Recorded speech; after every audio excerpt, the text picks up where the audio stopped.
What's happening, my friends? It's Cast Sports again, back for another afternoon with the family. Now, as usual, before I get started, let me give a shout out to the JBT community. It's just boxing talk. We're a group of people who just love to talk boxing. And we're always looking for others to join us. And you don't have to have a podcast. The only requirement is you just have to love to talk boxing. That's all. Miss Cass, hashtag JBT. And salute to everyone. And welcome to another episode of Cass Sports, the Box Story. Today, the life and career of Jake Lamotta. And you know what time it is. If it's Monday through Friday, 2 p.m., it's the Box Story, bringing you all that boxing history. Boxing is the greatest sport of them all. That's why we love it and can't get enough of it. How is everyone doing? This Friday afternoon edition of Cass Sports, the Box Story. Right up on another weekend. And those 6 cards we got coming up. We got 2 tonight. Of course, we got one from Indio, California, and we got another one from I think it was Venezuela. We're gonna go over the cards briefly today before we start talking about Jake Lamotta. And it's fitting for Jake to be the profile this week because we just did the show on corruption Wednesday. We covered the mafia's involvement in the corruption, and Jake was a big part of it. We're going to go a little bit more in depth into Jake's connection to the mafia and boxing today. Okay, he admittedly threw a fight. He was suspected of throwing many others, but he admittedly threw that one fight, and he was instrumental when they had the hearings in the early '60s. His testimony was one of the boxers that was instrumental in convicting a couple of mobsters and sending them for their crimes involving boxing, conspiracy and intimidation. Yeah, a few of them went to prison due to Jake's testimony. Carmen Basilio too, but Jake's was instrumental. And he said he threw the fight because he got $20,000, which in the 40s was equivalent to about $200,000 today. But he said he didn't do it for the money. He did it to get a title shot, because the mafia controlled everything. They controlled who got the title shots. They even controlled who won them. Jake, in order to get his title shot, he threw the fight. And the mafia held at the end of it. That's when he got the fight against Marcel Sedan and got his title at middleweight. We're going to talk about that. All of that's coming up in today's show. But I hope everybody is doing okay today. Right up on another weekend. Hope everybody's day is going okay. Mine is going good. Got to start it out in the hangout this morning. Over there with J Hardcore and the family. That's an excellent day to start. Excellent way to start your day. So my day is going great right now. Okay. We usually wait until about 2:30 to get into the subject of the show. Get some more of my people in here. I got people that's here every day, gets off work at 2:30, so I don't want them to miss too much of the show. So about 5 minutes, we're going to take a look at these fights that we got coming up this weekend. 2 cards tonight. Back-to-back weeks of Friday night cards, because remember, we had a Friday night card last week, and then we got 4 tomorrow. Okay. Tonight from Indio, California and Venezuela. And yeah, we had the big JBT meet and greet last weekend. D1 was the winner of the raffle, the 55-inch color TV. And it says he should get it today. I haven't heard anything yet. He might have it. He said he was preparing for it. He cleared out a space for it and everything. So yeah, it had said the delivery date was Saturday, July 20th. But I looked at it this morning. It said today it's coming. So hopefully hopefully your D1 will get his prize today. And the raffle will be complete. The raffle is not complete until the winner gets their prize, right? Advertising it and getting the participants as part of it, and then the winner. But it's not complete until the winner receives their prize. So the raffle isn't over yet. Hopefully it will be over today when that big TV arrives up there to D1. And speaking of D1, we got a Angry White Men podcast show tonight.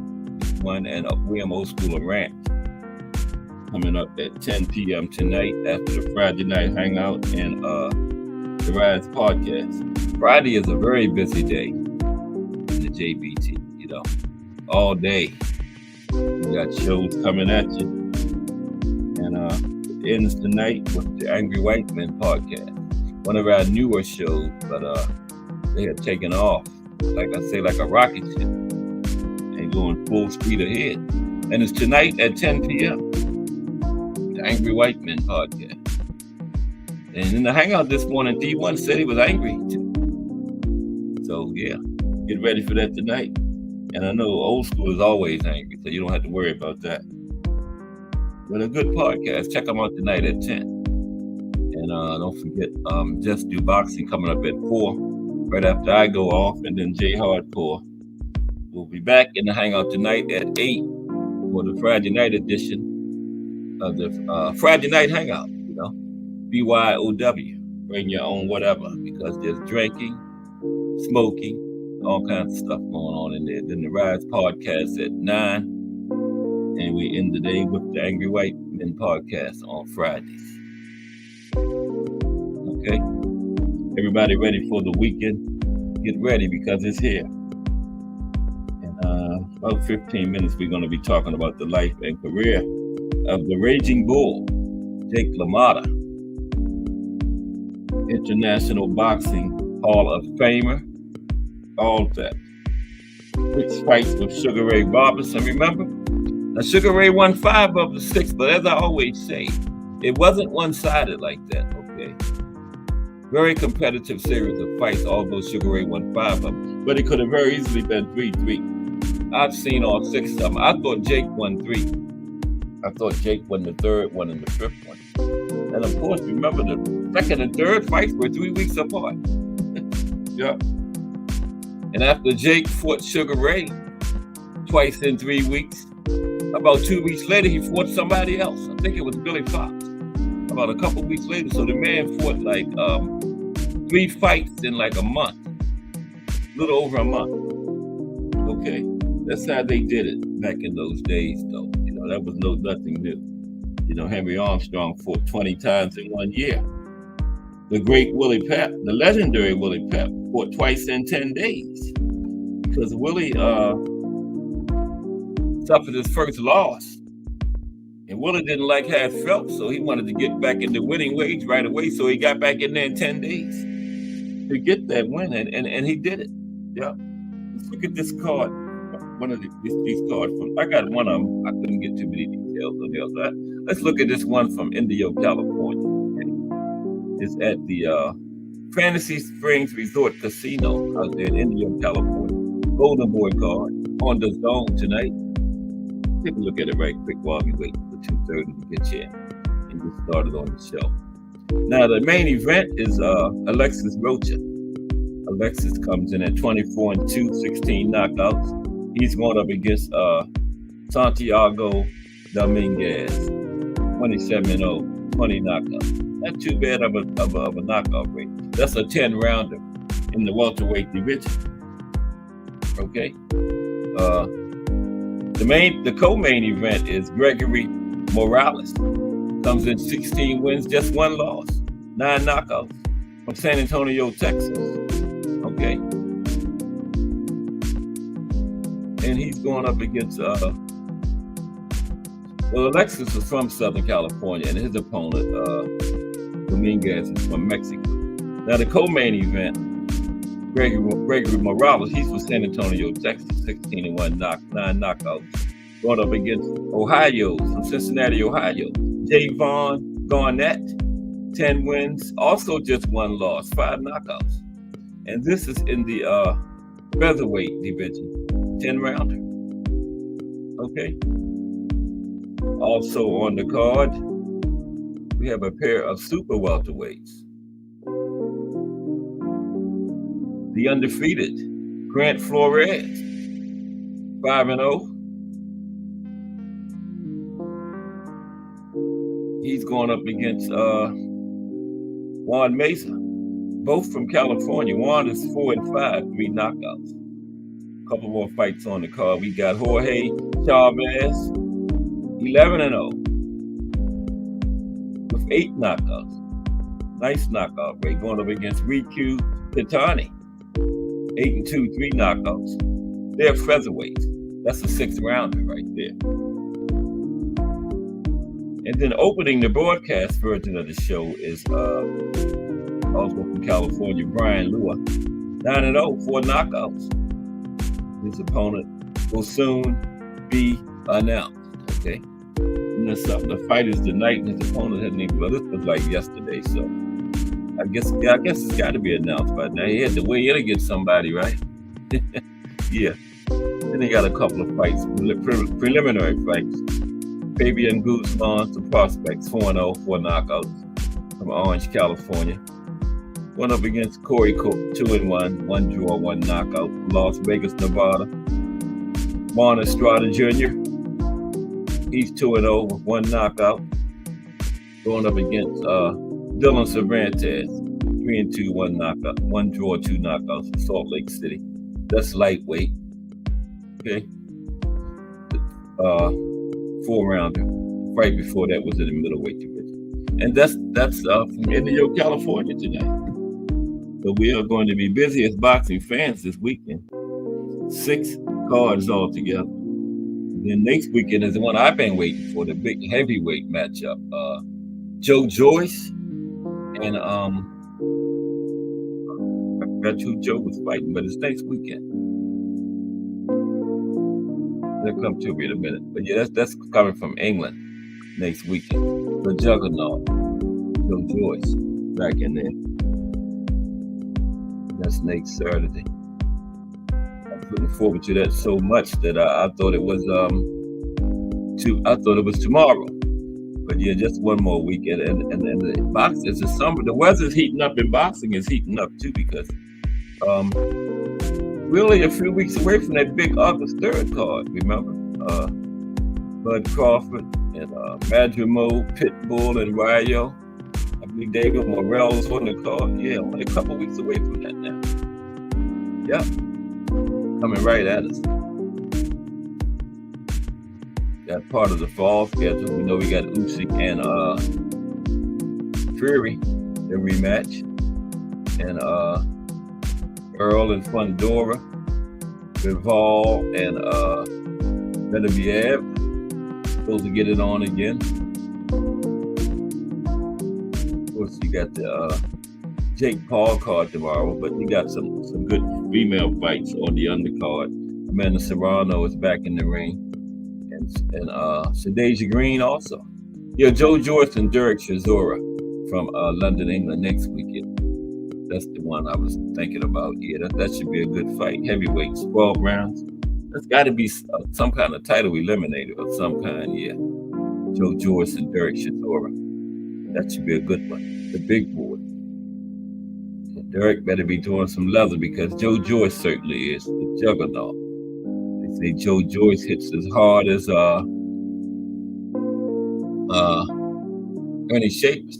And also that same weekend, you know, the GOAT is back in the ring next weekend. Yeah, she's going up for the heavyweight title, WBC heavyweight title, remember? And she's going up against Vanessa Lepage, Jonas, for Jonas's WBC heavyweight title.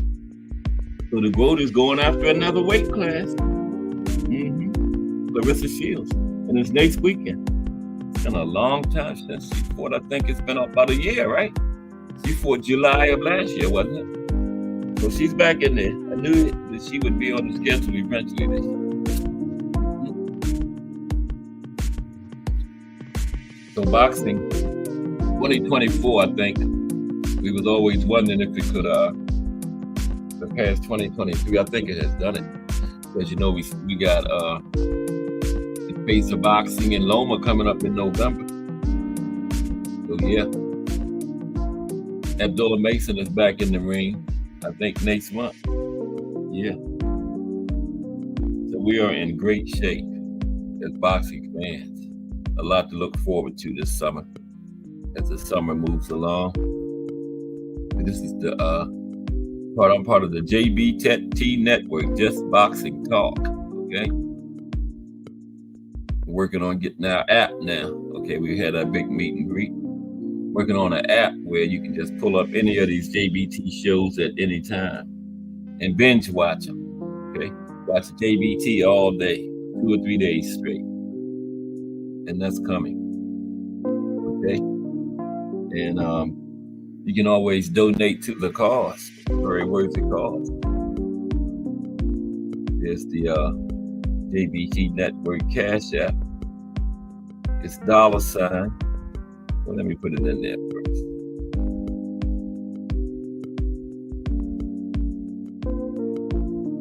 It is $, JBT Network, all caps, the number 1. And you're donating to a very worthy cause. It's Friday, the day that I do the profile. Okay. It is the Raging Bull, Jake Lamotta. Friday is usually my best day. I don't know where everybody's at, but you got 5 more minutes to get here, then I'm going to get started. You have to watch the replay to see it. Okay? But everybody that's watching, smash on that appreciation button. That's what we call the like button in the JBT. The appreciation button. I appreciate if you hit it. Okay? This is Cash Sports, the Boxtorian, bringing you all that boxing history, Monday through Friday at 2 p.m. Okay? And Monday, I may be doing a show with William Old School Rant once again on Sunny Liston. You know, we're going to have an extra Friday Houston profile day, but Old School is available on Mondays, and left me a message. He said he may be able to join me Monday, and we're gonna do the Sunny Liston profile. Okay, because Old School is very knowledgeable in boxing history too, so we got to tap into that knowledge. So Monday, Old School Rant will be joining the show. William Old School Rant will be joining the show, and we'll be doing a profile on the life and career of the Big Bear, Sunny Liston. Okay. And that's Monday. Monday is usually the punch of the week, but we're moving back to Tuesday. Just like this week, I didn't come on Monday, so we had the punch of the week Tuesday. It looks like it's going to be Tuesday next week too. And it's going to be the cross. Okay? But yeah, next week, just another week of boxing history from Cash Sports to Boxing Story and other things, you know, because you hear enough about who's beefing on Twitter and all that kind of stuff. And on all these other channels, I bring you everything else, history, all aspects of boxing. That leads up to the combatants getting in the ring and throwing hands, okay? That's where I come in at. I talked about promotional companies, sanctioning bodies, referees, judges, trainers, just everything boxing. Because when they get in the ring, that's the final step. But it's a lot goes into it leading up to that point. That's where I come in at. Al Booker in the building. What's up, AB? And Joe in the building. What's up, Joe? How are you today? Welcome, gentlemen. You're just in time for the almost to the start of the life and career of Jake Lamotta, the Raging Bull.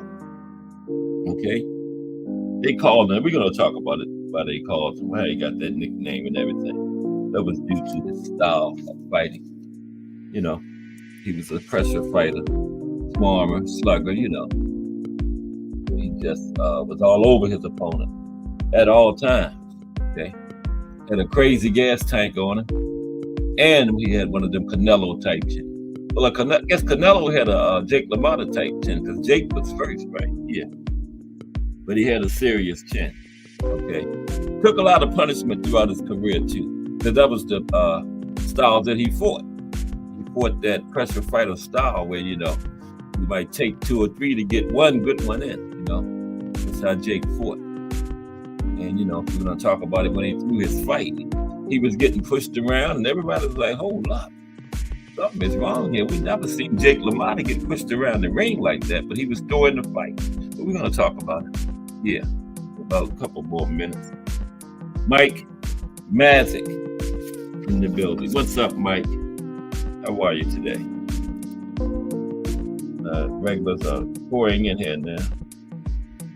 Right at 2:30. Yeah.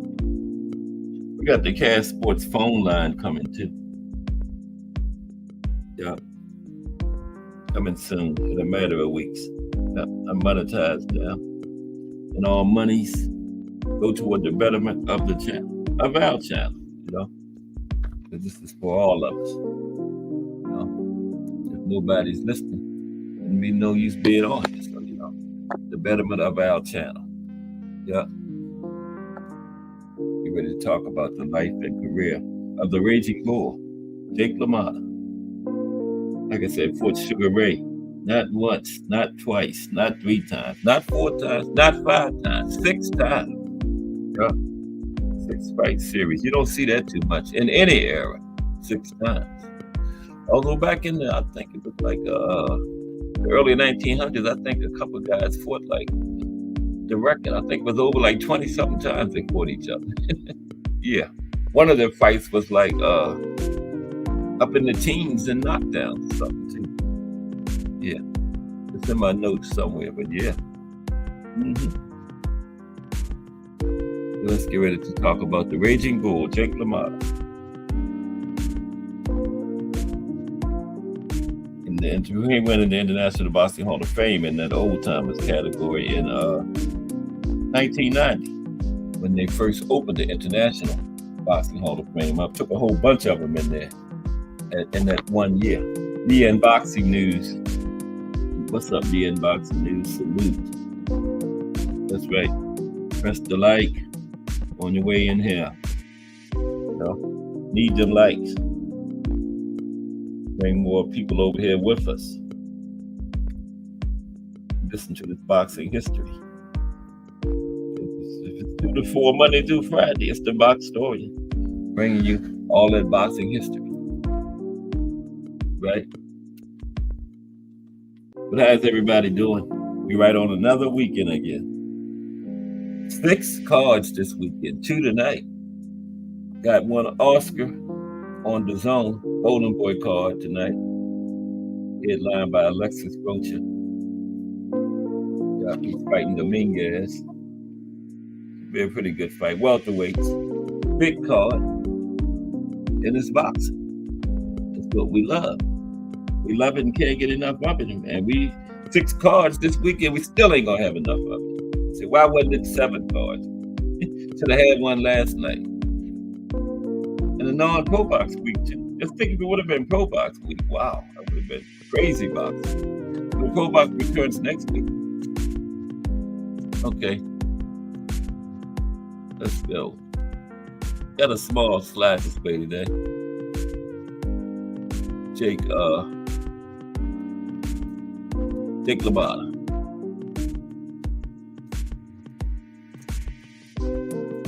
The life and career of Jake LaMotta, the Raging Bull.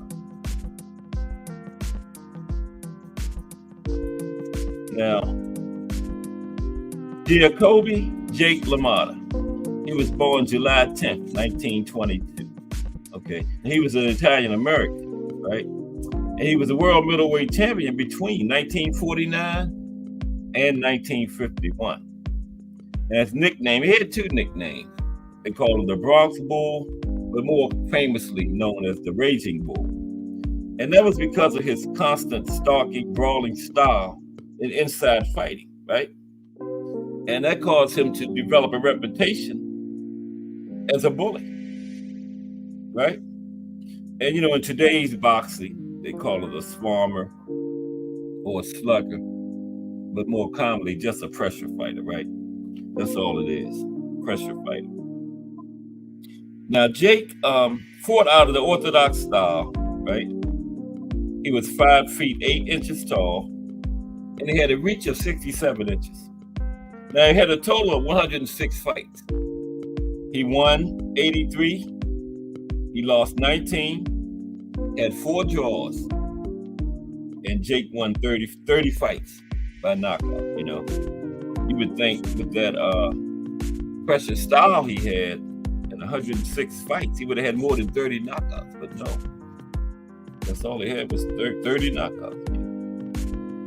Now, due to the style of fighting that Jake fought, he, like I was saying before, he took as much punishment as he dished out, right? And he was in an era of just great middleweights, man, like Sugar Ray, Carmen Basilio, Marcel Cerdan. It was full of great middleweights around that time. Mm-hmm. Now, Jake had a thick skull and thick jaw muscle. That's what enabled him to absorb so much incredible punishment during his career. Okay? And I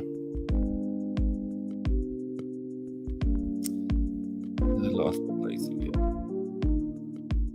Yeah, Jake is thought to have one of the greatest chins in boxing history. I told you one of them Canelo chins, right? Now, that 6-fight rivalry with Sugar Ray Robinson is one of the most notable rivalries in boxing history. Okay? Now, like I always say, Sugar Ray won 5 of the 6. But each fight was close. And Jake put Sugar Ray on the mat multiple times. Okay, so it wasn't like it was no one-sided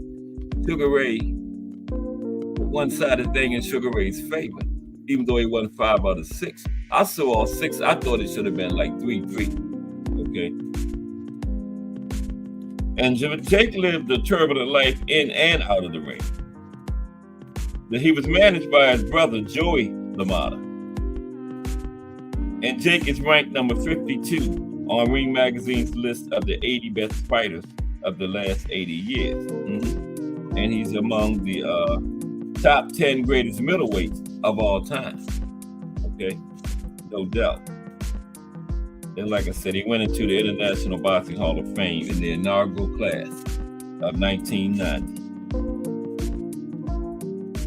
Now, he had an autobiography done about him, and they made that into a movie. 1980 Martin Scorsese's film called The Raging Bull, right? And it went on to be nominated for 8 Academy Awards, right? Robert De Niro played Jake, remember? And he won Best Actor that year in 1980 for his portrayal of Jake. Yep, Robert De Niro won Best Actor that year in that movie, Raging Bull. And it was nominated for 8 Academy Awards. Very successful picture. But I'm going to tell you about it. This other boxer took issue with it and tried to sue him, but we're going to talk about him later. For the way he was portrayed in the movie. Mm-hmm. Okay. Let's take a look at Jake's early life. Now,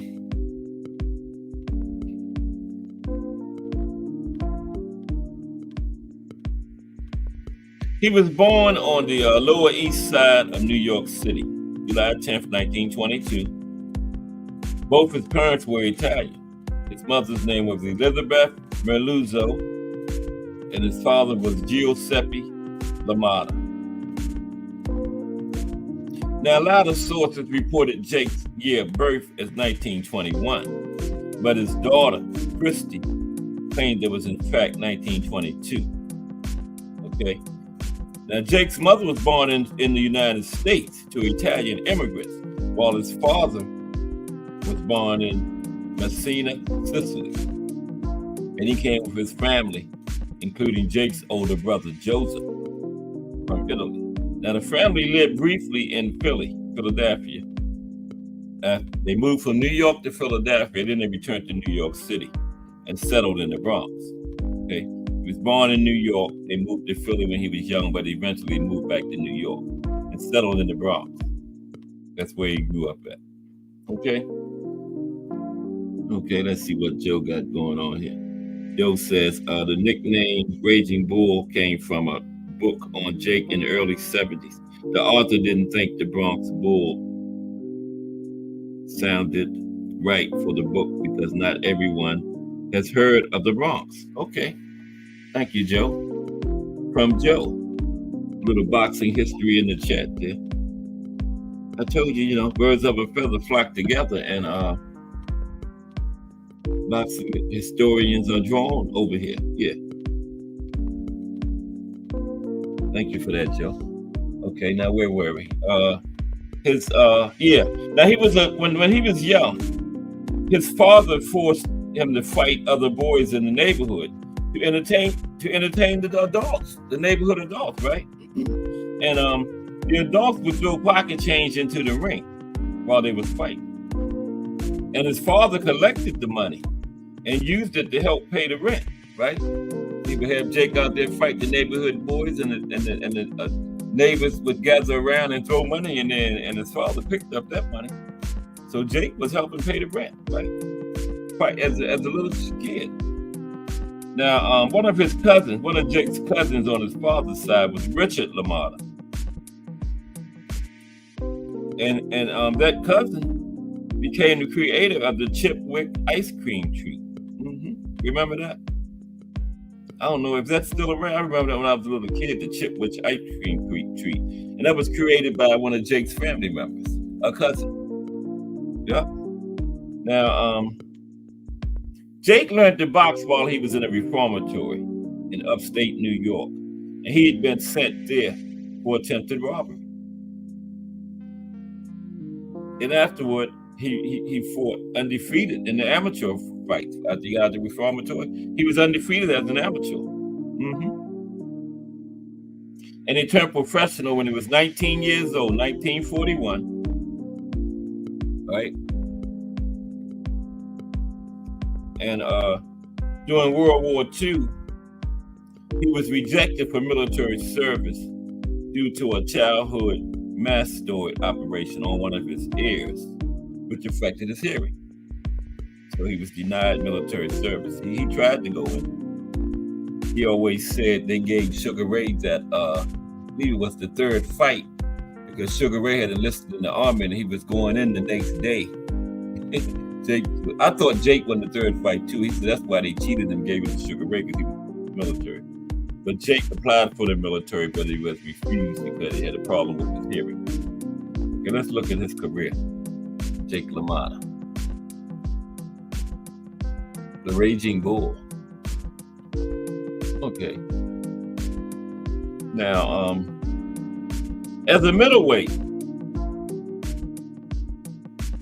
he went 14 in his first 15 fights. He went 14 wins, no losses, 1 draw, had 3 knockouts. Before losing his first fight. Very controversial fight, okay?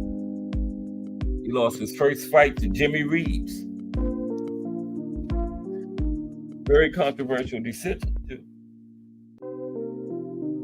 And they were in Jimmy Reeves' hometown, okay? And then they had a rematch. But wait a minute now. He lost his first fight, highly controversial decision to Jimmy Reeves in Reeves' hometown of Cleveland, Ohio. And a riot broke out, and they were in Reeves' hometown, but it was so bad that even a riot broke out in Reeves' hometown because they thought he didn't deserve the decision, right? And the crowd continued booing for 20 minutes, okay? Then a month later, just 1 month, that's how they fought back then, they had a rematch in the same place. Jake lost again to Reeves, much less controversy this time though. Then they had a third fight. Okay. And the third fight took place March 19th, 1943. Now that date is significant because remember, he fought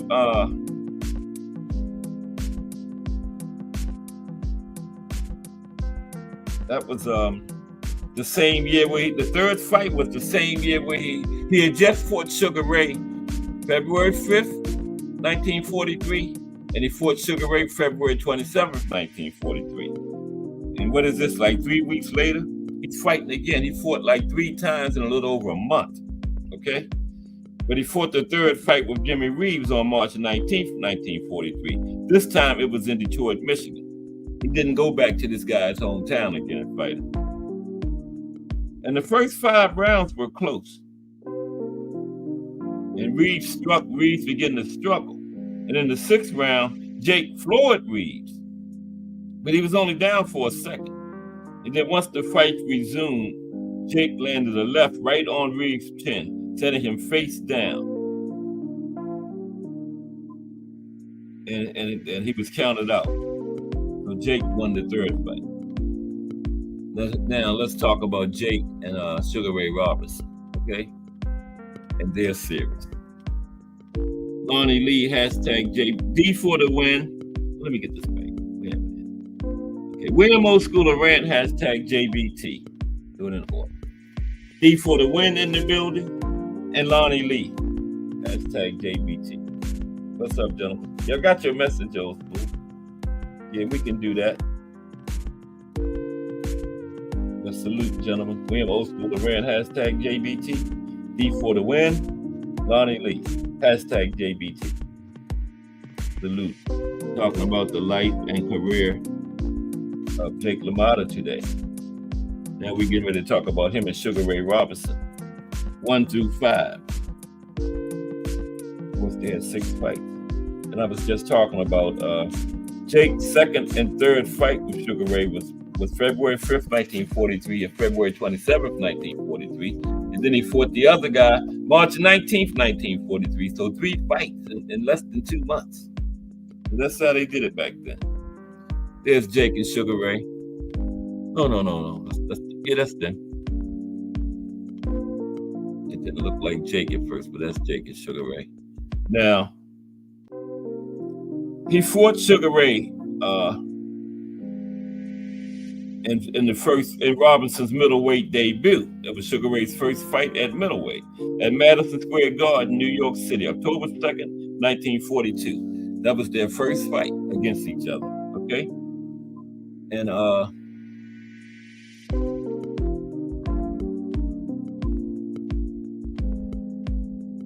now Jake knocked Sugar Ray down in the first round of that fight. And Sugar Ray got up and took control over much of the rest of the fight, and he won a unanimous 10-round decision. Then the second fight took place on what I was just talking about, February 5th, 1943, at Olympia Stadium in Detroit, Michigan. In the 8th round, Jake landed a right to Sugar Ray's head and a left to his body, sending him through the ropes. And Sugar Ray was saved by the bell. And at the count of 9, it was only like 9 seconds left in the round. That's what saved Sugar Ray. Okay? Bear with me for a minute. Okay, here we go. Went through the rope, saved by the bell. And Jake was already ahead on the scorecard before he knocked Sugar Ray through the rope. And he pummeled and outpointed Sugar Ray for the rest of the fight. And Sugar Ray had trouble keeping Jake at bay during that fight because, Jake was a pressure fighter. That's where he got his name from. And he won via unanimous decision, giving Sugar Ray the first loss of his career. But guess what? The victory was very short-lived because they fought again 3 weeks later on February 26, 1943, just 3 weeks later. Of course, it was in the same arena in Detroit because neither one of them never left, right? So it was in Detroit, Michigan again. What was it, Olympia Stadium? And this time, this was another 10-round fight. Once again in Olympia Stadium, of course. Sugar Ray's former home of Detroit. I believe Sugar Ray must have been living in New York at that time. Sugar Ray was knocked down again in round 7 for another 9 count. And he later said Jake really hurt him that time with the left in the 7th round. Said he was a little dazed and he decided to stay on the deck until the 9 count. But Sugar Ray won this close fight by unanimous decision using a dazzling left jab and jarring uppercut. Now I think Jake won this fight. Yeah, I think Jake won the second and third. That's why I say instead of being 5-1 for Sugar Ray, it really should have been 3-3. Because this is another. They gave Jake the second one. This is another one I think Jake won too. I thought Jake won 2 out of the first 3 fights, but they gave it to Sugar Ray.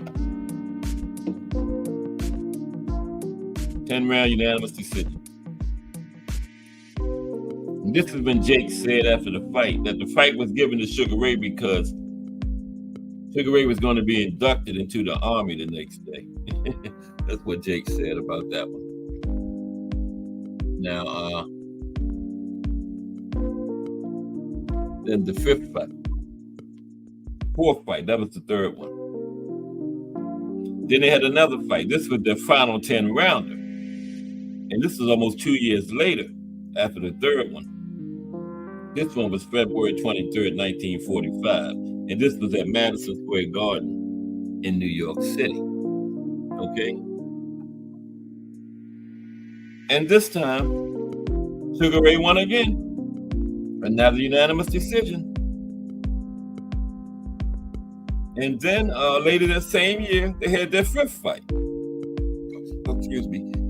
This one was in Comiskey Park in Chicago, Illinois, September 26, 1945. This is another one I think Jake won. Sugar Ray won by a very controversial split decision. And this was their first 12-rounder. Okay? First 12-round fight they had. Very controversial. And once the ring announcer announced their decision, the crowd booed severely. Almost 15,000 people was in there that night, and they booed severely when they gave Sugar Ray the victory. And Jake later said in his autobiography that the decision was widely criticized by several newspapers and boxing publishers. Sugar Ray said afterward, this was the toughest fight of all the 6 fights with Jake. The 5th one was the toughest one. And at that point, after 5, I think Jake was ahead 3-2. Sugar Ray did win 6, and that should have been the fight to even it up. But really, Sugar Ray was up 4-1 after 5, but it should have been 3-2 for Jake. Because 2 of those fights they gave to Sugar Ray should have been for Jake. So after Sugar Ray, he fought Jimmy Fox. Now this is the fight that he admitted that he was he threw this one for the Mafia. Okay, he admitted it. Him and Jimmy Fox. There's Jimmy Fox right there. Yeah, that's Jimmy Fox on the left, Jake on the right. Okay. November 14th, 1947. Jake was knocked out in the 4th round by Billy Fox. Now, suspecting the fight was fixed, the New York State Athletic Commission withheld purses for the fight and suspended Lamotta. You know, they held both fighters' bags back after this fight.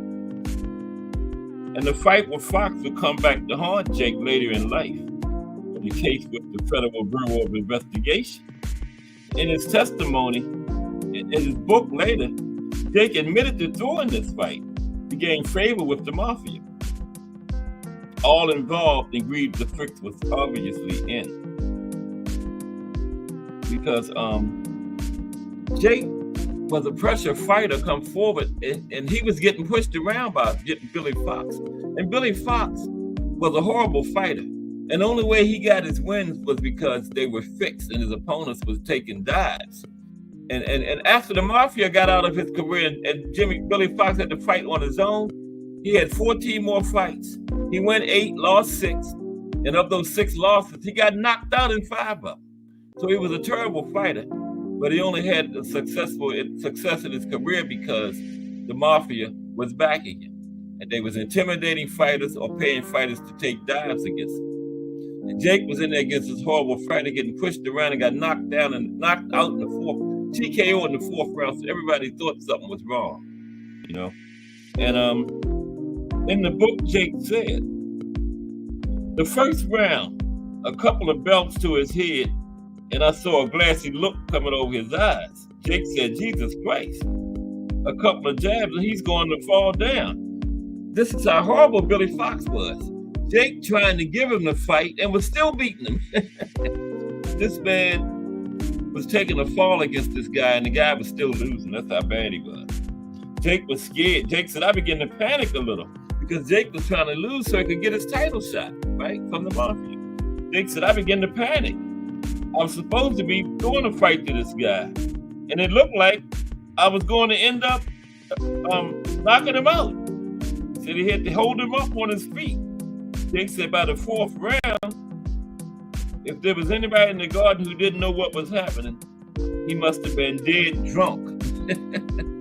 Because Jake said he was trying to throw the fight, but this guy was so sorry of a fighter, it was hard to even throw the fight to him, man. So it was clear that the fight was clearly thrown, clearly fixed. So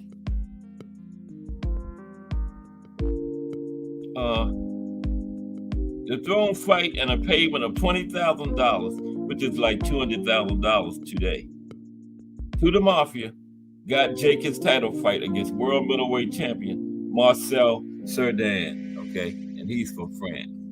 There's Jake and Marcel Cerdan. I gotta take a break real quick.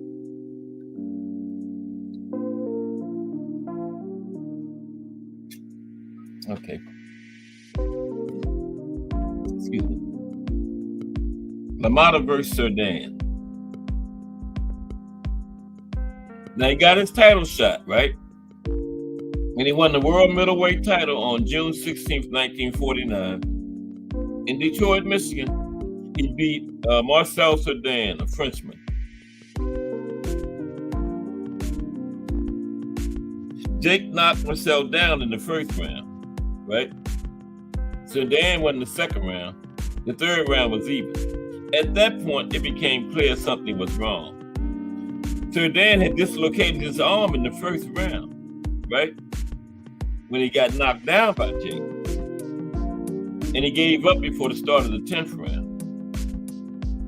And Jake also damaged his left hand in the 5th round. But he still landed 104 punches in the 9th round. And Cerdan hardly threw a punch, right? Because he had dislocated his arm. And official scores had Jake as the winner by a knockout in 10 rounds. Because the bell had already rung to begin the round when Cerdan announced he was quitting, okay? So Cerdan quit after the 9th round, but the bell had rang to begin the 10th round, so they called it the 10th round TKO. Now, they had a rematch was set up between these two guys, but when Cerdan was flying back to the United States to fight the rematch, the plane he was on crashed in the Azores, killing everyone on board. So they never had the rematch. Yep. Cerdan was killed coming back to the States to have the rematch. Yep. Coming from France, his home, back to the United States and was killed. Everybody on board was killed. So now Jake is a world middleweight champion, okay? He fought Laurent Dartel, or something like that. I'll put it in there. You know how I do it. I get those names. He was from France too. His next guy. Yeah. 2 Frenchmen back to back. Him. Laurent Dartel. Okay. And his first title defense was against Laurent Dartel, July 7th, 1950. Okay. No. This was before Dartel. This was Tiberio Mitri on July 7th, 1950. That's him and Dartel on the screen there. At Madison Square Garden in New York. Now, Jake retained this title via unanimous decision. His next defense was against Dartel, September 13th, 1950. Now, they had fought before, and Darcel had beaten Jake by decision before he became world champion. Okay? And in this rematch, by the 15th round, Darcel was ahead on all the scorecards, right? And he seemed to be about to repeat another decision victory against Jake. Then Jake caught Darcel with a barrage of punches that sent him down against the ropes toward the end of the round. And he was counted out with 13 seconds left in the fight, okay? And this fight was named Fight of the Year for 1950 by the Ring magazine, okay? Jake and Lawrence Darcel. Behind on all three cards going into the 15th and final round. Knocked this guy out with 13 seconds left. And Al Booger, they wasn't going to stop it as a TKO like they did Meldrick Taylor with 2 seconds left. This man didn't get up. This referee didn't cheat like Richard Steele did on Meldrick Taylor. He called the keep TKO with 2 seconds left. He gave it to Galvez. This man didn't get up. Okay. The St. Valentine's Day Massacre. This was him and Sugar Ray Robinson.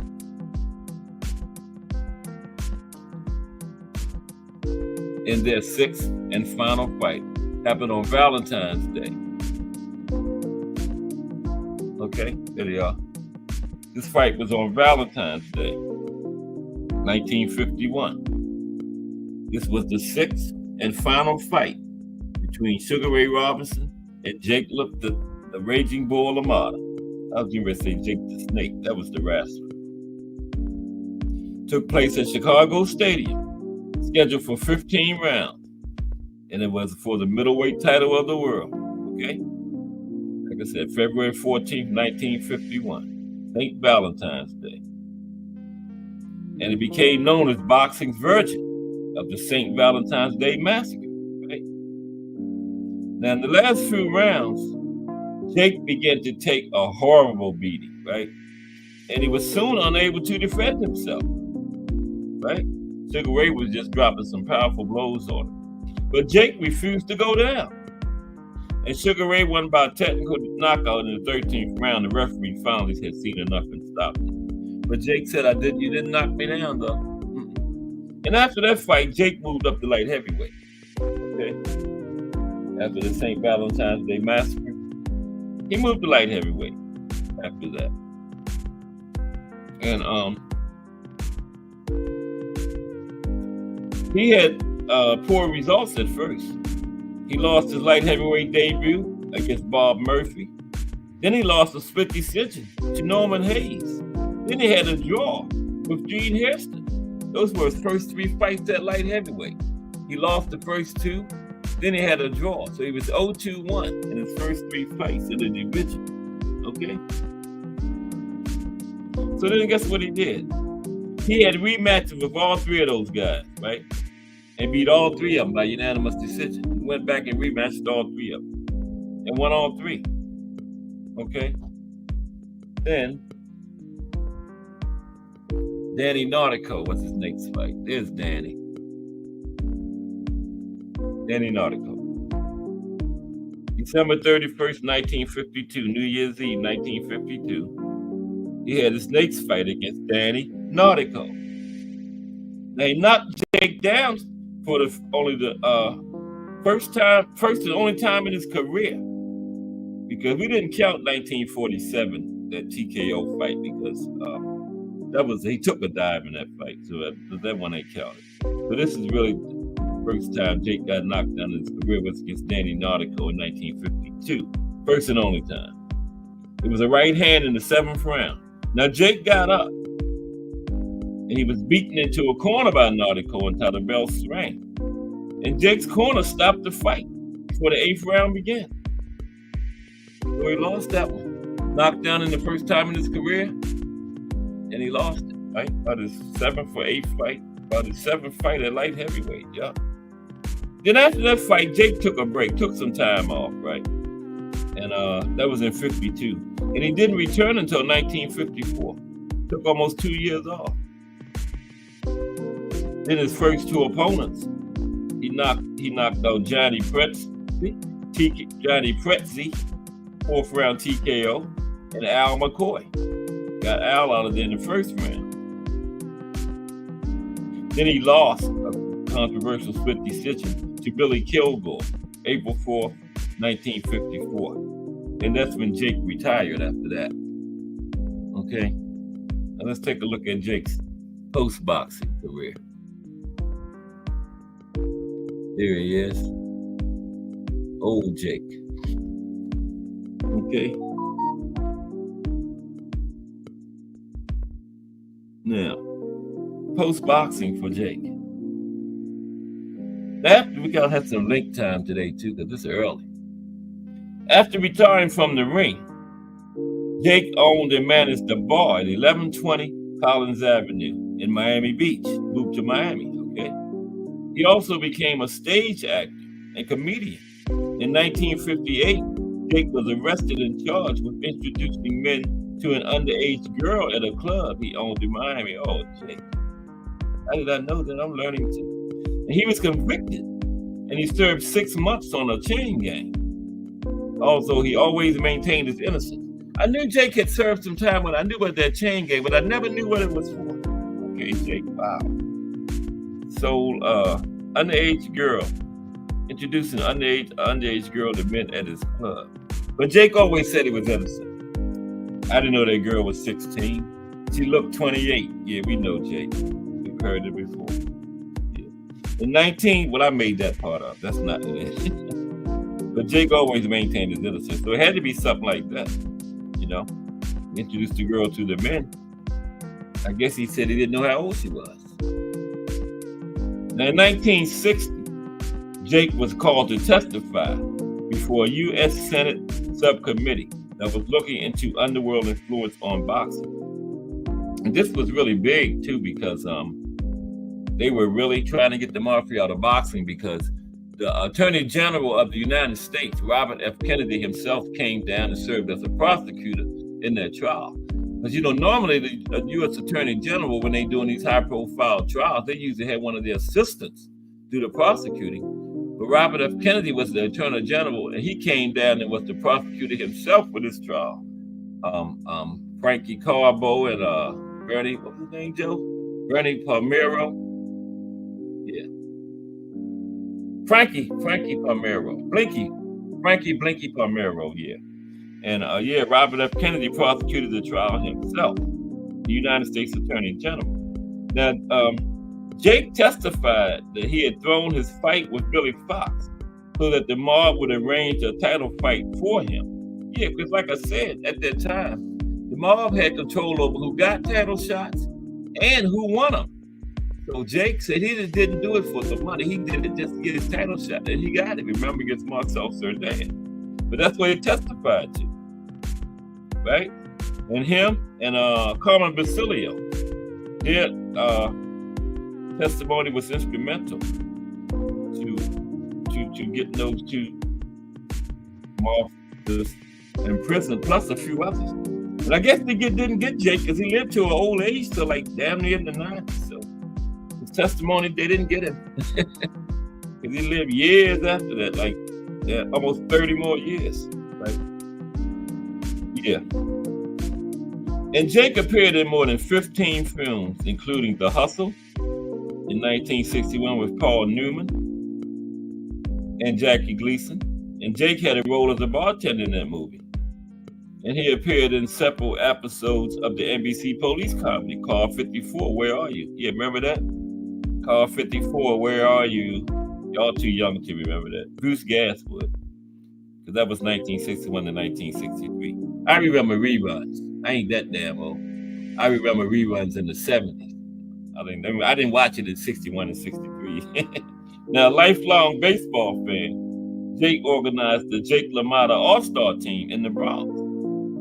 And his team played in Sterling Oval, which was located between 165th and 164th Street, between Clay and Teller Avenue. In 1965, Jake appeared as Big Jude in the New York City Center production of Guys and Dolls for 15 performances, alongside Alan King and Jerry Orbach. Now let's take a look at Jake's fighting style, the style he fought, okay? Now, like I was saying before, Jake is recognized as having had one of the best chins in boxing history, okay? Look at it. Kind of look like Canelo's, kind of square-like, come down, yeah. It looks iron. Even at an old age, you can tell he had a good chin. Yeah. Now, Jake used to roll with his punches, minimizing the force and damage when they landed on him. But he also was able to absorb many blows when they landed flush on him. In the St. Valentine's Day Massacre against Sugar Ray Robinson, Jake suffered numerous severe blows to the head. Commentators could be heard saying, "No man can take this kind of punishment," but Jake did not go down. The fight was stopped by the referee at the 13th round, declared it a TKO victory for Robinson.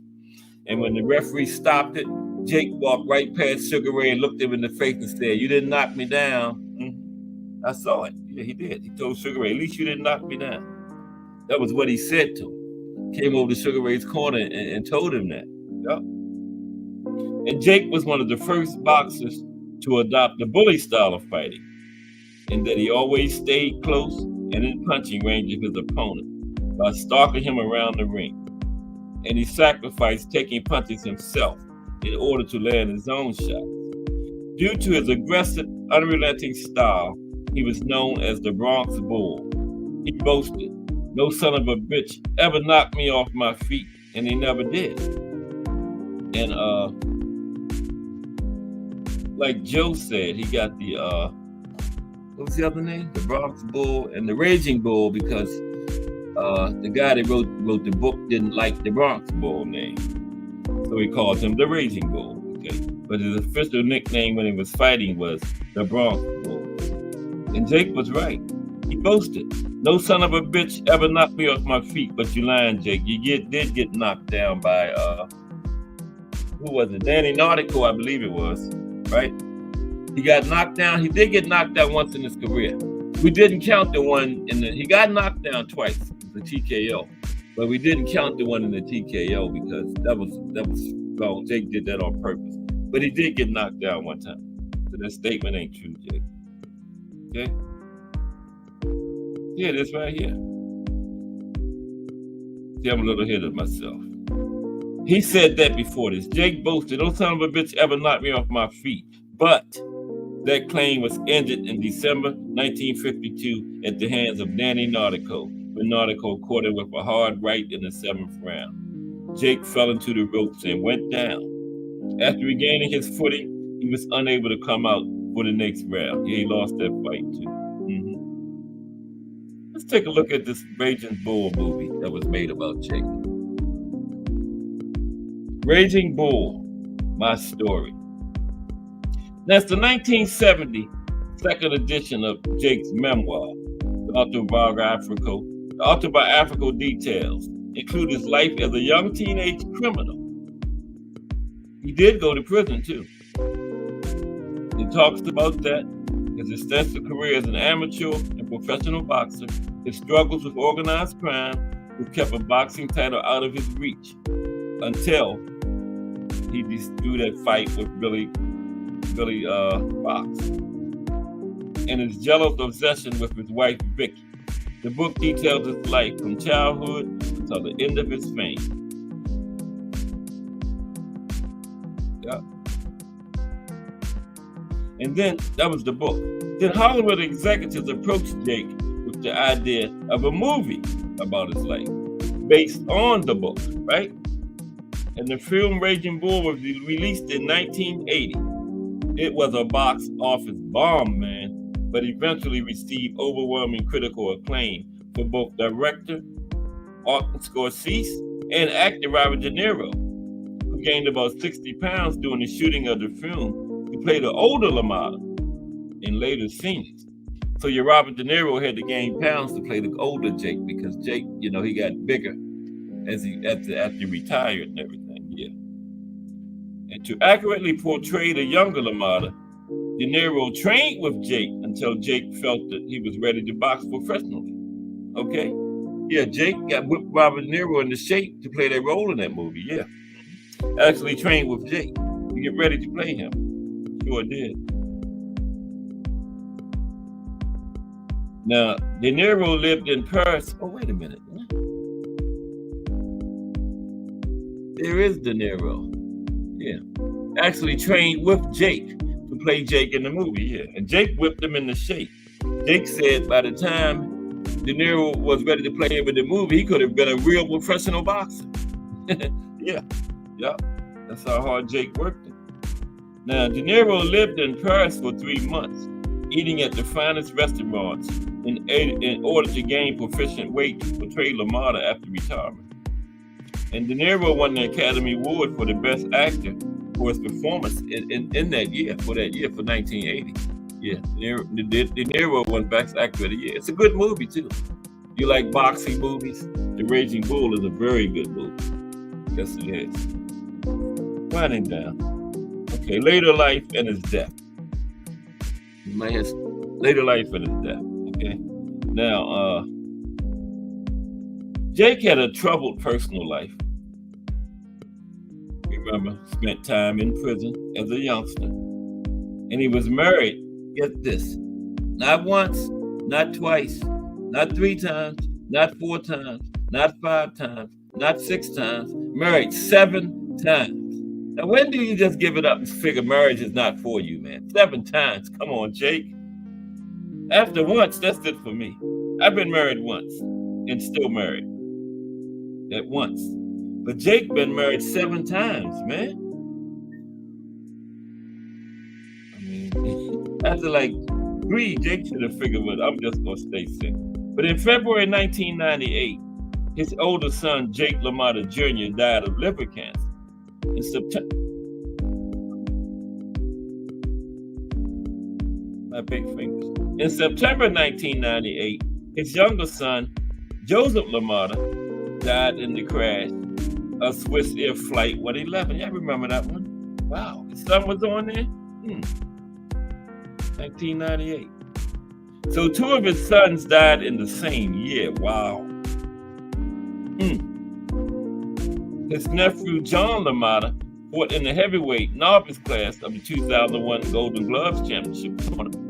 John later became an actor, and one of his roles was the Duke, who ran the bar of that name, featured in the television comedy series Frasier. Wow, that was Jake's nephew. Remember Duke and Frasier? Wow, that was his nephew.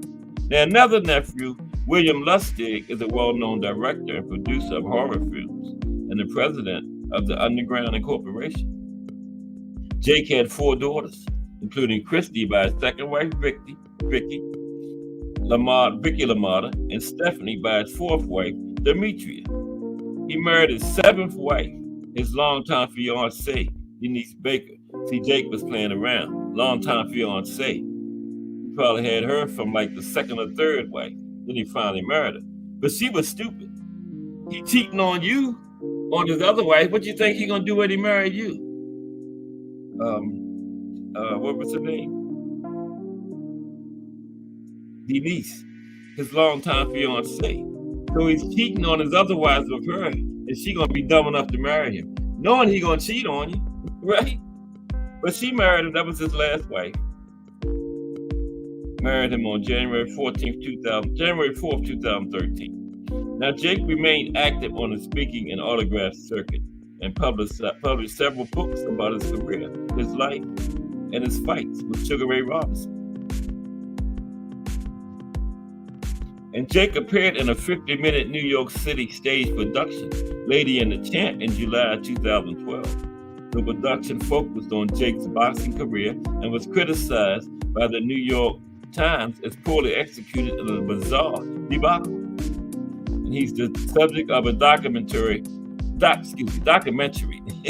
Jake is the subject of a documentary directed and produced by Greg Oliver. The film features an appearance by Mike Tyson, among other notable athletes, actors, and Jake's family and friends.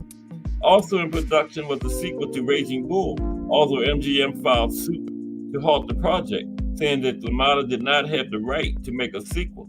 The lawsuit was settled in July 2012 when Jake agreed to change the title of the film to The Bronx Bull. Okay, change it to his other name.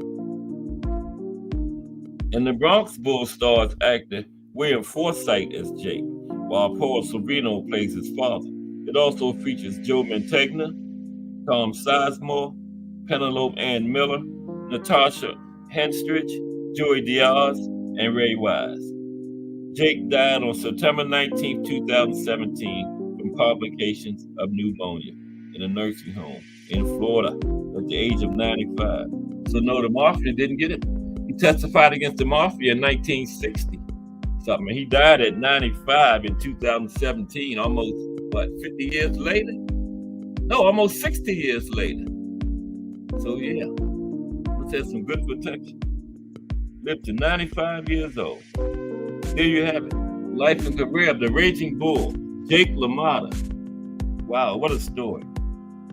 Lived to 95 years old. Jake LaMotta.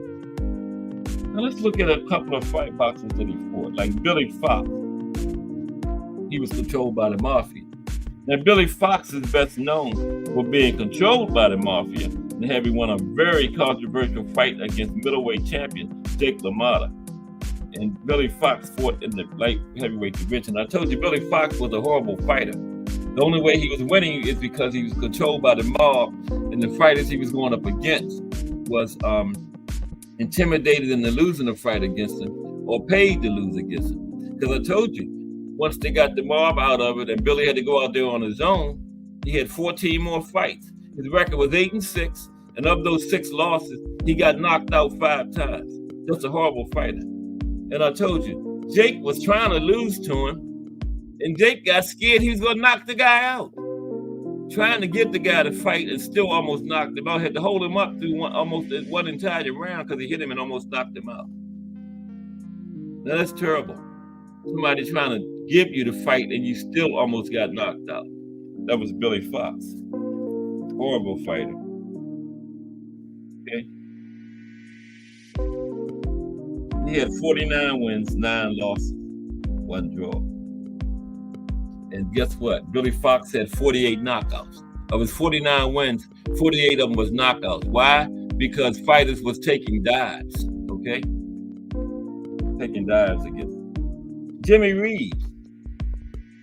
That was Jake's first loss. He won the 1939 light heavyweight championship, and he gave Jake LaMotta his first loss in a controversial decision on September 24th, 1941, in a fight that was briefly recreated in the film Raging Bull. That was the fight where the crowd, it was in Jimmy Reeves' hometown, and the crowd booed the decision when they gave it to Jimmy.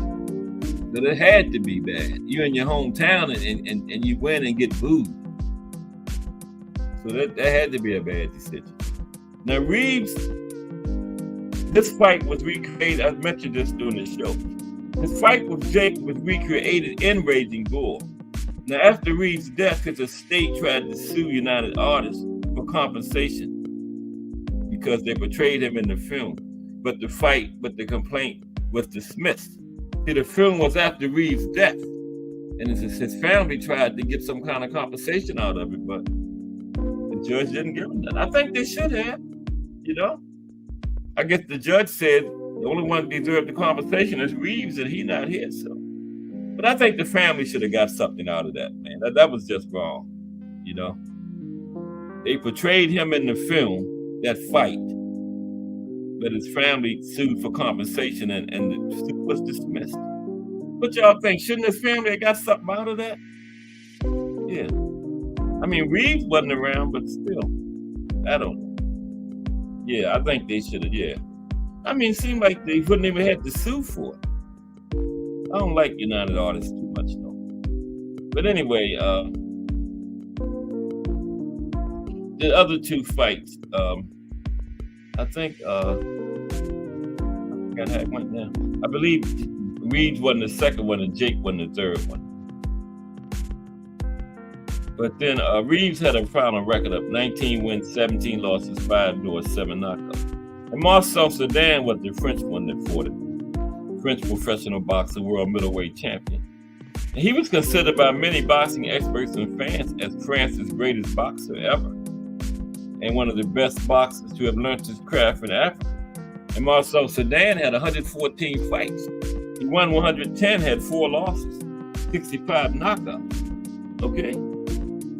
And yeah, being boxing, shouldn't the family have got something out of that? Yeah, I think they should have, man. That was just wrong. United Artists should have gave them something. They shouldn't even have to sue for it, man. Come on now. And they got nothing. The judge ruled against them. That's just wrong, man. And then Danny Nautico, he was the one that knocked Jake down for the only time in his career, right? And he was ranked as the 5th, that was at light heavyweight, 5th best light heavyweight boxer by the Ring magazine at one time during his fighting career. And he was the only fighter to ever knock Jake Lamotta down. And Nautico briefly was a wrestler after his boxing career. And he had 63 fights. He won 50, lost 13, 4 draws, 35 knockouts. Danny Nautico, okay? Yeah. And that's what I have on Jake LaMotta. I'm going to drop the link if anybody wants to chop it up some. But yeah, man, I don't agree with that at all. They portrayed this man in their movie. They should have just contacted the family and gave them something. The family had to try to sue to get some compensation and still didn't get anything. I guess United Artists would have said, well, we would have paid him if he was still living, but we didn't portray y'all in the family, so you get nothing. But that's not right, man. But they got nothing. Somebody still in his family that's still some of his ancestors should try to sue again. Wish I was related to him. I'd take that case back to court. They might win it now. I don't understand how a judge could rule against them. I guess the judge said, well, he's the only one deserving of it, and he's deceased, so it had to be how it went. But yeah, I don't agree with that at all. At all. Like Jay Hardcore say, at all, man. That's just wrong. All that money United Artists got. But that's how they got it. Greed and deviousness and stuff, underhanded type shit. Like that. That's how people get to be billionaires and stuff, doing it underhanded type shit just like that. Yeah. I couldn't be like that, though. I would have if I ran United Artists, I would have contacted the family. They wouldn't have had to sue it and told them, well, we portraying your family member in this movie, and we're gonna send you some compensation for it. Yeah. If he would have been living, he would have got something. They would have had to, because he know that fight they was portraying. That was him fighting Jake LaMotta at that time. So they would have paid him with no argument at all. Would have had to. Even the judge would have ruled that in his favor if it was him, but I guess the family was a different story. They got nothing. But if I was a family member still living after all these years, I would take that case back up. That would be a pretty good case, too. Yes, it would. If I was a lawyer, I would contact him. I think they got a pretty good case. Okay. There's a link. But it's Friday. Be ready for another weekend. Yeah, old school. If you're still in here, though, we can do that Monday. Talk about Sonny Liston. Charles Sonny Liston. The Big Bear.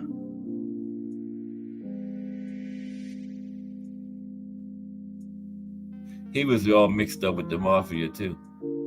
Not only was he, they managing his career, he was working for him as an enforcer. Somebody owe him some money or something. They would send Sonny in there to collect it, Yeah. And Sonny was a bad man. He was in prison. Some of the black inmates was getting picked on by some of the other gangs and stuff. And Sonny went to the other gang members and said, "This got to stop, picking on the black inmates like that." He said, "Sonny and two leaders of another gang went into a room under the jail where you could fight freely." And said Sonny was the only one that walked out on his feet. They had to carry the other two out. The other two gang leaders had to carry him out. Sonny walked out, and they had to go in there. The guards had to go in there and get the other two. Yeah. Sonny was a bad man. Sonny said, "This shit got to start." And him and the gang leaders went into this room under the jail where you could fight at him and two other gang leaders. Sonny walked out. The other two gang leaders got carried out. I got that from a very reliable source. I got that from Bruce Gass. Had a guy on his channel that knew Sonny Liston. Told that story. Yeah. Knew Sonny Liston, Archie Moore, all of those fighters. This guy did, man. Yeah, Bruce has some famous people on his channel. I heard the guy tell that story, man. Yeah, he said Sonny went under the jail with some gang leaders, and Sonny walked out, and the other two had to get carried out of there. Yeah. And I guess it stopped. Picking on the black inmates, I guess it stopped. They didn't want to go back under the jail with Sonny again. It better stop. The big bear. Yeah, me and Old School going to talk about him Monday. Old School might know that story. Are you still in here, Old School? Yeah. Well, they got spots in all jails and prisons where, you have a beef, you can go settle. Correctional officers go there and settle theirs too. Mm-hmm. Place out of the, out of sight, where you can go settle things. The authorities look the other way. Yeah, that's every jail got that. Sonny went down there. Yeah. Yeah, correctional officers go down there and settle their beefs too sometimes. Yeah. Mm-hmm. But there's the link for anybody. But we are winding down on the week. Another week of history on Cast Sports. Monday might be me and Old School Rant talking about Sonny Liston. And Tuesday will be the punch of the week. We got a Fire Your Profile coming up Wednesday. Earl Hargrove brought to you by Mike Mazik. Earl's a Pearl Hargrove from Philadelphia, Pennsylvania. Yep. But it's going to be another week of boxing history. That's what we do over here on Cast Sports. And then, this is Friday is always a big day in the JBT because we got the Friday Night Hangout tonight. And the Angry White Men podcast comes on. We got two fight cards tonight, too. So you might get some post-fight analysis for BN Boxing News tonight. Yeah, two cards. One from Indio, California. And I think it's Venezuela, Argentina somewhere. And four tomorrow. Yeah. Amanda back in there. Shadeja Green. I'm still mad at Shadeja because I had bet on, I didn't bet on it, but I was bragging on her to beat Franchon, and Franchon beat her. Shadeja didn't fight nothing like herself. She looked timid. She wasn't letting her hands go like she normally does. And I just don't know what was wrong with Shadeja in that fight. And it was for the one of those times, I think it was WBC interim. Where's Savannah Marshall? I thought she was supposed to fight the winner because Franchon wanted the rematch with her because remember Savannah beat Franchon, took her undisputed. And then she dropped the WBC because she said she was injured. And she was champion in recess, but you can only stay champion in recess but so long. And her time is up, been up. It's been almost like a year now. And she still haven't fought. Franchon haven't fought neither, and this is Shadeja's first fight since then. So I don't know what's going on. They don't enforce that stuff. They have the sanctioning bodies have all those rules and stuff, but they don't enforce it.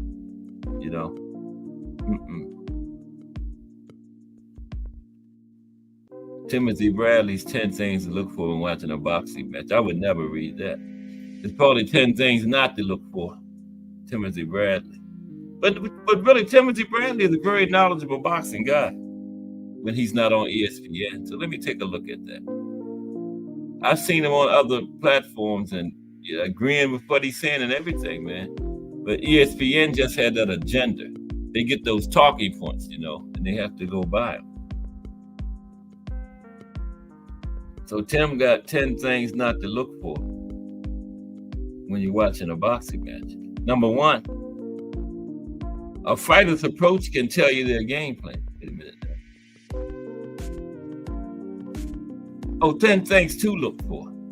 Okay. I said not to look for because it was Tim Bradley.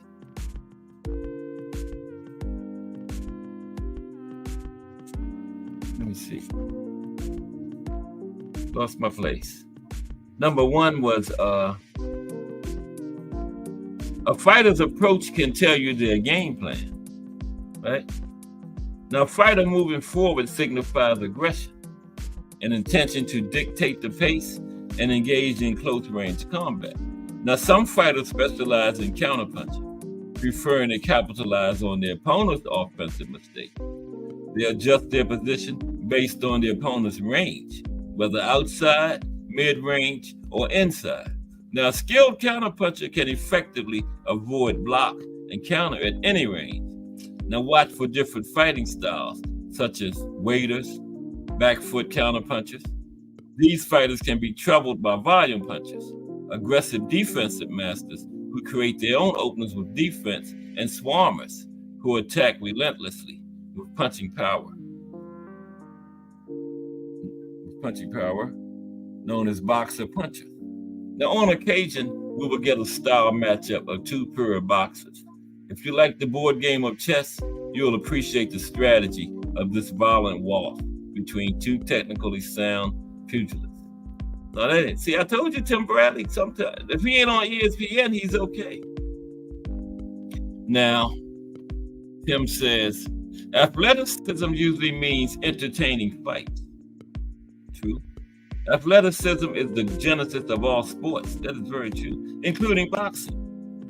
Superior coordination, balance, strength, speed, power, and agility are essential for success in the ring. Now, observing a boxer's movements and reactions while attacking or defending reveals their athleticism and understanding of Newton's 3rd law of motion. For every action, there's an equal and opposite reaction. Y'all believe this, Tim Bradley? Wow. Lewis 4500. Salute. What's up, Lewis 4500?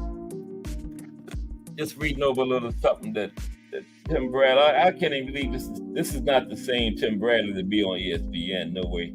But I told you off of ESPN, Tim Bradley knows his boxing. But see, on ESPN, he just got to go by that memo they give him before the fight. He got to go by the script, right? But yeah, for every action, there's an equal and opposite reaction. But salute Lewis 4500. We just got finished talking about Jake Lamotta. Now, athletic fighters are graceful and have fluidity in their movements in every direction, while less athletic fighters tend to be more predictable and stiff in their maneuvers. Now, the bigger the fighter, the harder the punches, but don't rule out the smaller fighters either, okay? Now, in boxing, the heavyweight division is the biggest, with fighters over 200 pounds, and sometimes close to 300 pounds competing. Now, these fighters tend to produce more knockouts due to their greater physical power, but lower weight classes produce more skill, quickness, and agility, and there's more action amongst the smaller men. Now, occasionally, exceptional smaller fighters like a Manny Pacquiao, who was a champion in 8 weight classes, emerged with remarkable knockout ability, even when moving up in weight. Well, that's due to them PEDs he was taking. Tim, come on, don't forget them PEDs, Tim. Come on now. In today's generation, Boxers such as Naoya Inoue, who fights at 122 pounds. Might be some PEDs involved in there too. And 135-pounder Gervonta Tank Davis showcased impressive skills. Yeah, I'm biased. Tank ain't taking no damn PEDs. Techniques and knockout power, despite their smaller stature. Now, if you see any of these fighters on TV, stop and watch.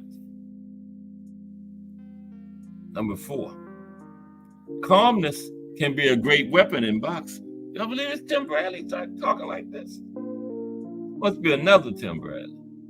Now, calmness in boxing. Really, you may ask. Calmness is a very helpful ingredient inside the boxing ring because it opens doors to more opportunities. A composed boxer can spot openings, dodge shots, and remain unfazed by setbacks. Boxers vary in this approach. Some live in chaos with demanding physicality, while others prefer a controlled technical style and focus. It's important to recognize both forms of calmness, passive and aggressive. Tim says he likes fighters with a mix of both. We often say in boxing, a boxer's fighting style usually reflects their personality. So observe closely, that's true. What? Good apparel equals success. What the hell your apparel got to do with it?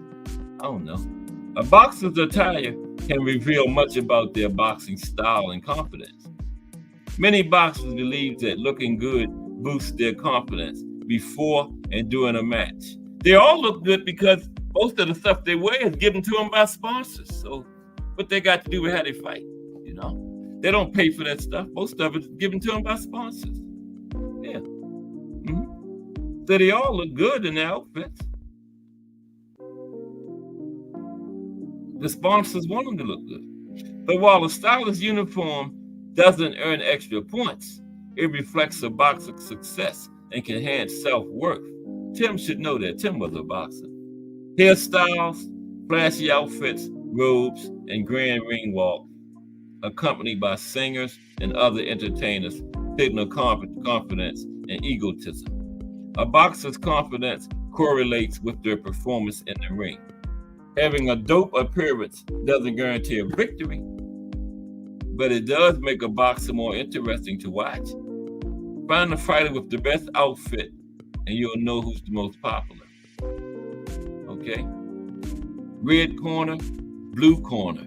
Who's in the corner?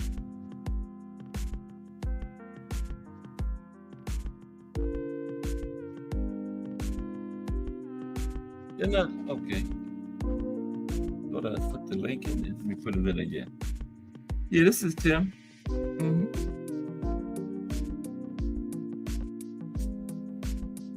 Yeah. Tim Bradley. Talking like that. Is Phil. I didn't even see how you doing, Phil. I didn't even see you. What's going on, bro? How are you? I didn't even see you come in, Phil. Headphones, bro. How are you today, bro? See what's going on, bro. Welcome to Cast Sports. Yo, you there, bro? Yeah, I'm here. I hear you. Talk to me. Think might not be there, bro. Let me. I can hear you. You still there, Phil? Not too sure my mic's there, bro. Yeah. What's going on? What you think about the state of this boxing game that we love so well? He's gone. Well, he wasn't with us long. I didn't even see Phil come into the building. Just hit the like and subscribe, Phil. That's all. And I appreciate you. Now, where was I?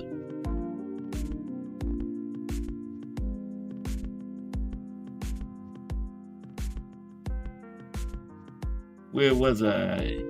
Oh, Lord, I done entered my own chat, hit my own link. Damn, how you do that? Okay, now, red corner, blue corner. Who's in the corner? Now, the fighter in the red corner often tends to be the more popular draw, or the A side, right?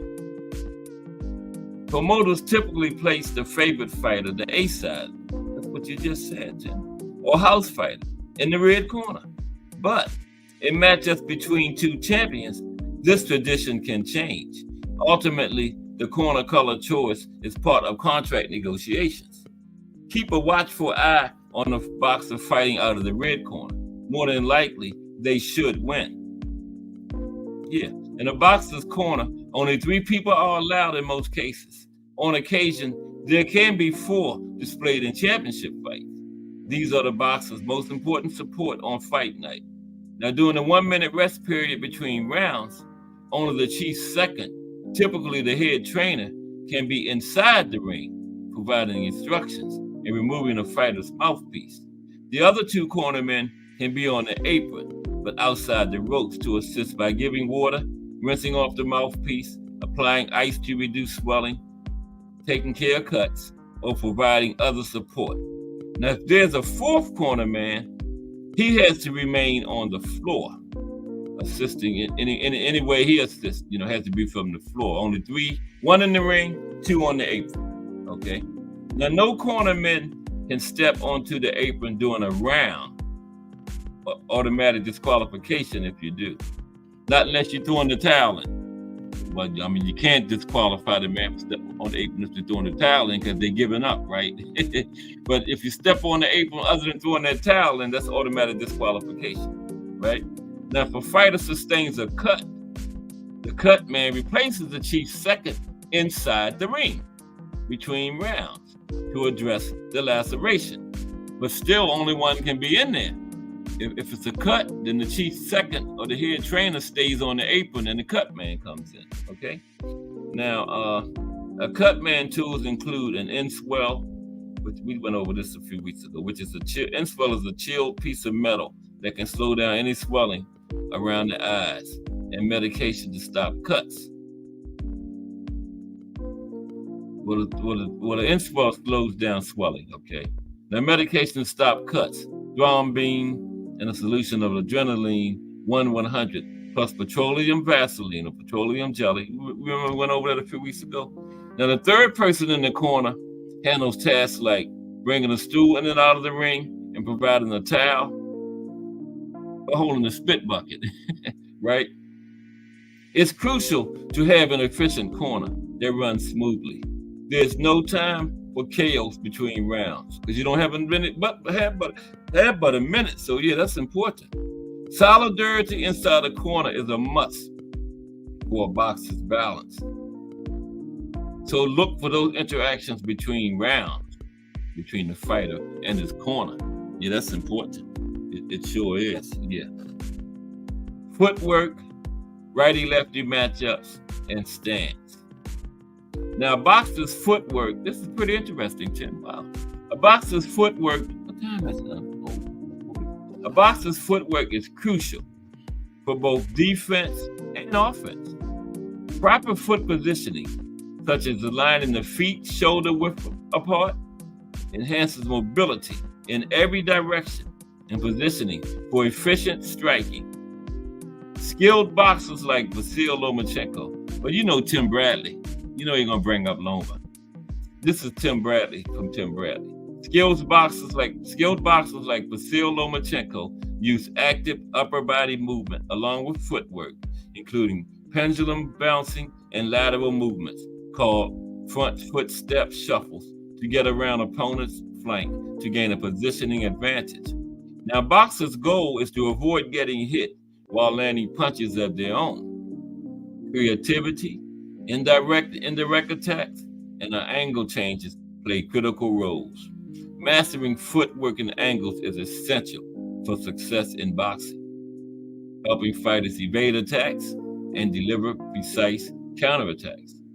One thing to keep an eye on when watching a fight is a matchup between a southpaw and orthodox fighter, as each fighter's backhand is readily available due to what's known as an open stance. Now, in an open stance, The southpaw's lead hand is the right hand. The lead foot is the right foot. And the left is the power hand.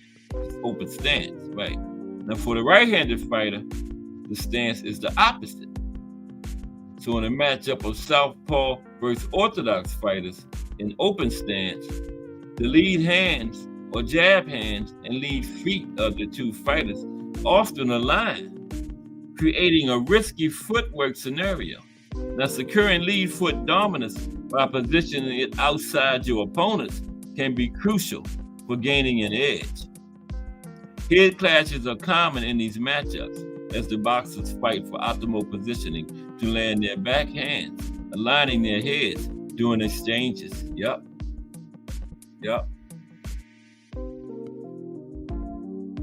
Very true, Tim. Defense and the Philly shell. Now, being defensively sound in boxing is crucial for longevity and success. Great defense should also provide countering opportunities. Techniques such as bobbing and weaving, slipping punches, and footwork are vital to avoiding punches. The eyes of a boxer indicate his knowledge and experience as they anticipate and react to oncoming punches. Keep an eye on that. Excellent defensive boxers closely watch their opponent's movements and positioning. Boxers with exceptional eyes can often predict and evade punches. Living legend Floyd Mayweather's mastery in defense frustrated his opponents with his elusive tactics. A boxer's ability to avoid being hit not only protects them from harm, but also psychologically wears down their opponent. While boxing often emphasizes boxers taking punches, the art of not getting hit is underappreciated. Think of boxing as you would dodgeball. One that doesn't get hit is the winner. Defensive techniques in boxing vary among fighters. One notable defensive strategy is the Philly shell, famously used by Mayweather. In this technique, the lead arm is positioned as if it were in a sling to shield the body, with the back hand up. The lead shoulder is raised and turned inward to block incoming punches like jabs and crosses, which we're going to talk about next week, the cross. The back remains high to defend against hooked backhand to the head and body. This defensive style focuses on countering with precise shots at close range, luring opponents in. By keeping the chin tucked behind the lead's shoulder and standing tall, a fighter forces opponents to take more profound steps to land punches, leaving them vulnerable to counters. Watch for that. Body attack. Now, focusing on attacking an opponent's body in boxing shows skill, strategy, and intelligence. Investing in the body usually pays great dividends late in fights. Whoever knew that punching someone in the body could weaken their resolve? It can even drain a body's stamina, sap their energy, and slow their movement. And the most devastating and powerful one-punch knockouts aren't as dramatic as you think. A well-placed liver shot delivered on the upper right flank is the most painful punch in boxing. It seizes the liver momentarily, sending shock waves throughout the entire nervous system. The pain can last for hours after the match, sometimes even days. Trust me, I know. That's Tim Bradley. 10. Effective punching and scoring a fight. Let's see what Tim got to say about scoring. Okay. When scoring a boxing match, 3 judges are seated ringside. If the commentators' table was set up on the south side of the ring, the judges would be seated east, west, and north. Yeah, they're all on different sides of the ring, kind of along the edge of the ring apron. Each judge gives the winner of a round 10 points and the loser 9 or fewer. A point is deducted for any knockdowns. Don't have to be, though. Remember that not every judge scores the fight the same. They can see different things from their different positioning. There are no computer systems, monitors, or punch counters accessible to the judges when scoring a fight. But 99% of judges score each round using one criterion: effectively punching, power punching, in the scoring area, which is the entire front half of the upper torso and high on the biceps, minus the forearm. The frontal lobe on the top of the head, the temple, is also a scoring area. Notice I didn't say clean punches, which are used in the amateur scoring system. Professional boxing is the hurt business. Now, although the jab is a vital weapon, effective hard shots are king when scoring a boxing match. But the jab is still supposed to be a point. I don't care how hard or soft it is, it's still scoring. For example, if fighter A lands 10 jabs during a round and fighter B lands a right cross that buckles fighter A, according to the number one scoring criterion, fighter B will likely win that round. No, that's wrong. If fighter A lands 10 jabs and fighter B lands one right cross that buckles fighter A should still win that round because he lands more punches. That's what the scoring criteria say. The more hard or clean. Don't say hard or clean punches. So that's wrong, Tim. If fighter A lands 10 jabs, fighter B lands one cross, I don't care how hard it buckles him. If you don't go down, fighter A still wins that round. He should win it. But see, the judges are scoring these fights wrong, man. They just are. You know? Just look at O'Shaki and Kasese. I know I keep coming back to that, but they scoring these fights wrong. That's wrong right there, what Tim Bradley just said. I can go look at the judges' criteria right now. If one fighter lands, Tim saying if one fighter lands 10 jabs and another fighter lands one cross that buckles the fighter, the one that lands the one cross should win the round. No, the fighter that lands the 10 jabs should win the round. I don't care how hard that cross was. You can't land one punch and a man that landed 10 and you win the round. But he just revealed it. That's how these judges score these fights. That's why they get them so wrong. That is clearly wrong. I done land 10 jabs on you. You hit me one time and hurt me. I should still win the round, though. Now, if you land 6 or 7 hard shots like that, I might could see it. But one? No, man. That is so not correct right there. And I was just bragging on how Tim Bradley is so knowledgeable off of ESPN, but that's wrong right there. That's just wrong. Clearly wrong.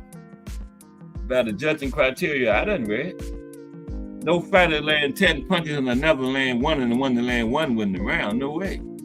But that's how these judges judge it, though. But I do not agree with that at all. I don't care how hard that cross was or how bad it hurt him.